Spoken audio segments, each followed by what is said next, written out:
dari kelas Akidah dan Filsafat 6A dengan NIM 18602223044. Baik, di video kali ini saya akan membahas tentang hermeneutika pemikiran Muhammad Al-Ghazali.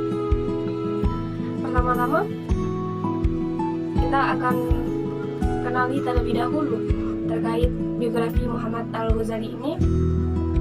Sebelum kita lebih lanjut untuk mengenali pemikirannya, yakni Muhammad Al-Ghazali ini lahir pada tanggal 22 September 1917 di sebuah kota nama Al-Iqlab. Langkah awal Muhammad Al-Ghazali ini dalam menyentuh keilmuan Al-Quran yaitu pada saat ia menempuh pendidikannya di sebuah tempat khusus menghafal Al-Quran dengan usia beliau yang tergolong kecil, yakni pada umur 10 tahun.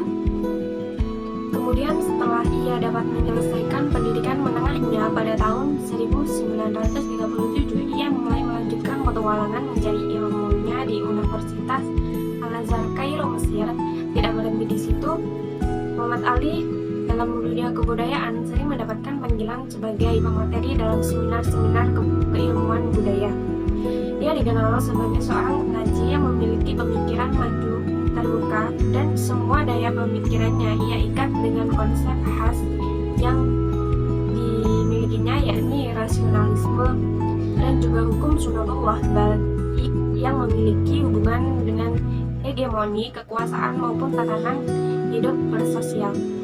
Tidak berhenti pada pemikirannya saja, melainkan ia juga dikenal dengan seorang penulis yang sangat produktif dengan bukti karya-karya bukunya di bidang akademik serta artikel dengan tema yang beragam. Salah satu buku yang mengandung pemikirannya terhadap Al-Quran terdapat pada bukunya yang berjudul Nahwa Tafsir Maududi li Suwar Al-Qur'ani Al-Karim dengan masih banyak lainnya.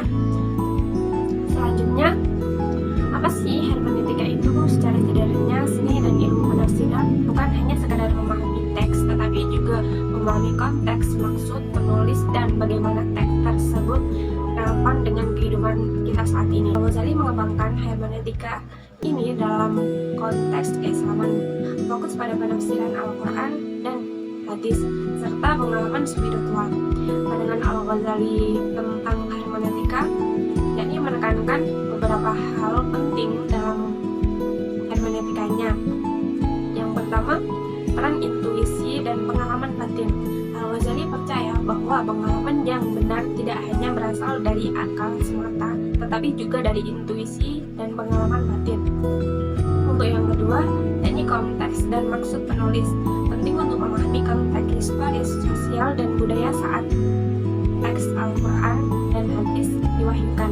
Kita harus berusaha memahami maksud penulis dan bukan hanya membaca teks secara literal. Untuk yang ketiga, penafsiran yang berkembang, yakni pemahaman terhadap teks suci bersifat dinamis bukan statis. Penafsiran dapat berkembang seiring dengan perkembangan zaman dan konteks sosial. Dengan penafsiran yang relevan di masa lalu belum tentu relevan di masa sekarang. Untuk yang selanjutnya, interaksi akal dan wahyu. Al-Ghazali menekankan pentingnya keseimbangan antara akal dan wahyu. Akal digunakan untuk memahami dan menafsirkan wahyu, namun wahyu tetap menjadi sumber utama kebenaran. Seperti contoh ayat Al-Quran yang membahas tentang ijtihad. Penafsiran literal mungkin akan menekankan aspek peperangan, namun dengan pendekatan hermeneutika Al-Ghazali kita dapat mempertimbangkan konteks histori dan juga mempertimbangkan makna ijtihad sebagai upaya berjuang melawan hawa nafsu, kemiskinan, dan kebodohan. Ijtihad tidak hanya terbatas pada peperangan fisik, tetapi juga ijtihad spiritual. Relevansi hermeneutika Al-Ghazali di era modern yakni tentang hermeneutika di mana kita dihadapkan pada berbagai interpretasi dan informasi yang beragam. Pendekatannya dapat membantu kita, yakni menghadirkan kesalahan tafsir dengan memahami konteks dan maksud penulis. Kita dapat menghadiri penafsiran yang keliru dan menyelesaikan. Kalau ayat Al-Quran yang membahas tentang ijtihad, penafsiran literal mungkin akan menekankan aspek peperangan, namun dengan pendekatan